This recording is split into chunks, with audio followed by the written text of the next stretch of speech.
अगर आने वाले महीनों में पेट्रोल लगभग 150 रुपए लीटर हो जाए, विदेश में पढ़ाई करोड़ों का सपना बन जाए और फोन, लैपटॉप, फ्लाइट्स, इवन रोजमर्रा का सामान तेजी से महंगा हो जाए, तो उसकी वजह सिर्फ महंगाई नहीं होगी।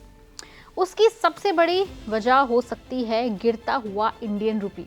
पिछले सिर्फ एक साल में रुपया डॉलर के मुकाबले लगभग 11% टूट चुका है। सन 1991 में $1 की कीमत सिर्फ 17 रुपए के आसपास थी। आज वही डॉलर 95 रुपीस तक पहुंच चुका है। यानी सिर्फ 3 दशकों में इंडियन रूपी अपनी वैल्यू का बड़ा हिस्सा खो चुका है। बता दें, साल 2008 में डॉलर की कीमत 40 रुपए के करीब थी, 2013 में 60 रुपए के पार था, 2020 में 70 से 80 रुपए की रेंज में पहुंच गया था। और अब हालात ऐसे हैं कि एक्सपर्ट्स कहते हैं कि 100 रुपए अगेंस्ट $1 दूर नहीं है। वो दिन बहुत जल्द आ सकता है। अगर डॉलर 100 रुपए के पार चला गया तो क्या होगा? इंडिया अपनी जरूरत का लगभग 85% क्रूड ऑयल इंपोर्ट करता है। मान लीजिए इंडिया रोज $100 मिलियन का क्रूड ऑयल खरीदता है, तो जब डॉलर 83 रुपीस था तो उसकी कीमत लगभग 830 करोड़ रुपए पड़ती थी। लेकिन अब डॉलर लगभग जब 95 हो गया तो वही ऑयल इंपोर्ट की कीमत लगभग 950 करोड़ रुपीस के करीब हो जाएगी। यानी बिना ऑयल प्राइसेस बढ़े भी सिर्फ रुपी कमजोर होने की वजह से इंडिया को ऑलमोस्ट 100 करोड़ एक्स्ट्रा देने पड़ेंगे। अब सोचिए इसका कितना बड़ा असर पड़ेगा। ट्रांसपोर्ट कंपनी ज्यादा डीजल के पैसे देंगी, एयरलाइंस का एविएशन फ्यूल महंगा होगा, डिलीवरी कंपनीज की लॉजिस्टिक कॉस्ट बढ़ेगी और जब ऐसा होगा तो आखिरकार महंगी हो जाएंगी हमारी रोजमर्रा की चीजें, सब्जी, ration, cab ride, flight, online deliveries. यानी इंडियन रूपी वीक होने का असर धीरे धीरे पूरी इकोनॉमी के साथ साथ आपकी और मेरे घर और हमारी किचन पर भी जबरदस्त पड़ेगा। लेकिन अब ये समझना जरूरी है कि इंडियन रूपी इतना कमजोर आखिर हो ही क्यों रहा है। तो इसके पीछे सबसे बड़ा रीजन है डॉलर डिमांड। रिपोर्ट के मुताबिक मार्च 2026 में फॉरेन पोर्टफोलियो इन्वेस्टर्स यानी एफपीआईज ने इंडिया से लगभग $13.6 बिलियन निकाल लिए। ये पिछले 6 साल का सबसे बड़ा मंथली आउटफ्लो था। पूरे फाइनेंशियल ईयर 26 में एफपीआई आउटफ्लोज $16.6 बिलियन तक पहुंच गए, जबकि पिछले साल इंडिया में इनफ्लोज आए थे।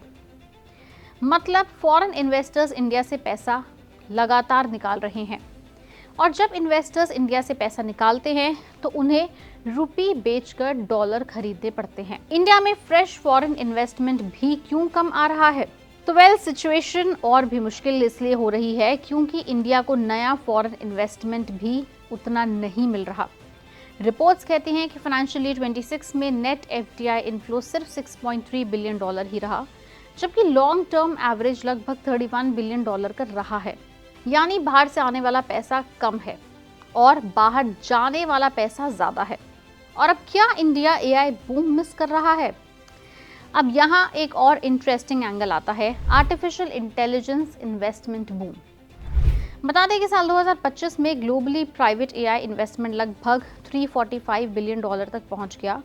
यूएस ने अकेले लगभग $285 बिलियन अट्रैक्ट हुए, चाइना को भी $12.4 बिलियन मिले, लेकिन इंडिया सिर्फ लगभग $4.1 बिलियन मिले, और वो भी मोस्टली डेटा सेंटर्स में। इंडिया अभी फ्रंटियर एआई मॉडल और सेमीकंडक्टर इनोवेशन में काफी पीछे है। एक्सपर्ट्स कहते हैं कि इंडिया में प्योर प्ले एआई कंपनीज की बहुत बड़ी कमी है। यानी ऐसी लिस्टेड कंपनीज बहुत कम हैं जो डायरेक्टली एआई मॉडल्स या चिप मैन्युफैक्चरिंग पर फोकस करती हों। इसी वजह से ग्लोबल एआई इन्वेस्टर्स इंडिया में उतना अग्रेसिव इंटरेस्ट नहीं दिखा रहे, ना उतना पैसा लगा रहे, और इसका इनडायरेक्ट असर रुपी पर भी पड़ रहा है क्योंकि लार्ज फॉरेन कैपिटल इनफ्लो नहीं आ रहे। अब समझना यह है कि आम तौर पर आम लोगों की जेब पर ये गिरते रुपए का कैसे असर पड़ता है। सबसे पहले महंगी होगी आपकी फॉरेन एजुकेशन। अगर कोई स्टूडेंट अमेरिका में पढ़ने जाने वाला था तो उसका इम्पैक्ट बहुत बड़ा होगा। मान लीजिए अगर यूएस यूनिवर्सिटी की फीस $40,000 है, जब डॉलर 83 रुपए का था तो फीस लगभग 33 लाख रुपए पड़ती थी। अब जब डॉलर 93 to 95 की रेंज में है तो अब फीस बढ़ के 37 से 40 लाख हो जाएगी, और इसमें अकोमोडेशन, फूड, इंश्योरेंस, ट्रैवल कुछ भी ऐड कर लो, ये बर्डन बढ़ता ही चला जाएगा। दूसरा, इलेक्ट्रॉनिक्स महंगे होंगे। इंडिया में असेंबल प्रोडक्ट्स भी इंपोर्टेड कंपोनेंट्स पर डिपेंड करते हैं, इसलिए वीक रुपी धीरे धीरे आपके इलेक्ट्रॉनिक्स को भी महंगा करेगा, जैसे smartphone, laptop, gaming console, camera, luxury appliances etcetera. अब बड़ा सवाल ये है कि क्या रुपी और भी गिरेगा या बस अब ये इसका ऑल टाइम लो है। तो एक्सपर्ट्स कहते हैं कि अगर वेस्ट एशिया टेंशन जल्दी रिजॉल्व नहीं होती है तो क्रूड ऑयल प्राइसेस अराउंड $90 पर बैरल बने रह सकते हैं। तो रुपी फाइनेंशियल ईयर 27 में भी 92 to 95 की रेंज में रह सकता है। हालांकि कुछ पॉजिटिव साइंस इसमें भी हैं, जैसे स्टॉक मार्केट करेक्शन के बाद इंडियन इक्विटीज रिलेटिवली अट्रैक्ट लगने लगी हैं। ट्रेड अनसर्टेनिटीज भी कुछ कम हो रही हैं। अगर जियोपॉलिटिकल क्राइसिस जल्दी रिजॉल्व हो जाए तो फॉरेन इन्वेस्टमेंट वापस आ सकता है और रुपी को कुछ सपोर्ट भी मिल सकता है।